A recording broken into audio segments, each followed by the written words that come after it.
everybody, welcome to this episode of Hyperfixated.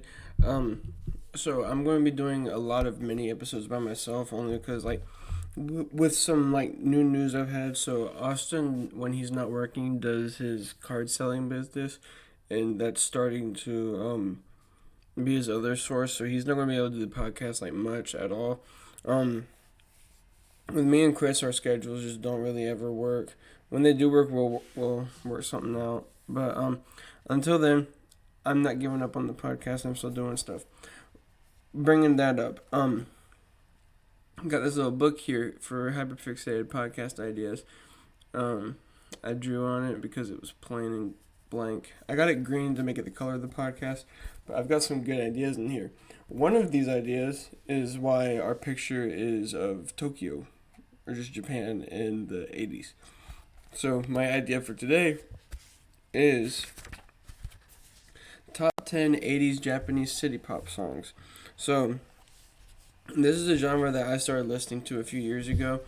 I listened to a lot of Blink-182 and a bunch of other punk rock stuff, and then eventually it just became the same 10 songs I would be listening to, and I just got sick of that. So I wanted to do something different. I wanted to branch out, and my friend Sawyer recommended me to try Japanese city pop. I'm like, well, I don't want to listen to that. It's Japanese. I don't like the Japanese music. But after listening to it, I'm an anime person. I've always watched anime, but this genre turned me to actually watch anime and sub rather than dub. So this changed me over to Japanese stuff, which eventually led me to Ashirashi Gakko, which is I have Sawyer to thank for all that. So to get right down the list, my top 10 Japanese 80s city pop songs, in no particular order. These are just my top 10 recommendations for Japanese city pop songs. So I'm not going to be playing any of them because I don't want to get taken down for copyright, but I will gladly include all 10 of the songs in the bio and work with that. So to start off, I have Midnight Pretenders by Tomoko Aran. Midnight Pretenders is this one is absolutely by far my favorite city pop song anyway. Not a few years ago when The Weeknd made his album Dawn FM, he made a song called Out of Time, and he used the exact same beat from Midnight Pretenders, and I was like, at first when I heard it, I was thinking, whoa, Midnight Pretenders is actually playing on the radio, and The Weeknd started singing, and I was like, huh? Hold on, this isn't right. So I thought it was funny how I knew the Japanese song before I knew the American song. Well, regardless, I knew it was a Japanese city pop song before thinking anything else happened. So yeah, the first one is Midnight Pretenders by Tomoko Aran. The second one is Mayonaka no Door, or Stay With Me by Miki Matsubara. Miki Matsubara was a legend. She passed on too young. She got sick and passed in the early 2000s, if I'm correct. But she was very good. I liked a lot of her music, but Stay With Me is an iconic song. And so I'm counting that for the second song. The third one is Plastic Love by Mariah Takeuchi. Plastic Love is again a staple in Japanese city pop. It is, I don't know, I like how some of the songs I still incorporate some English.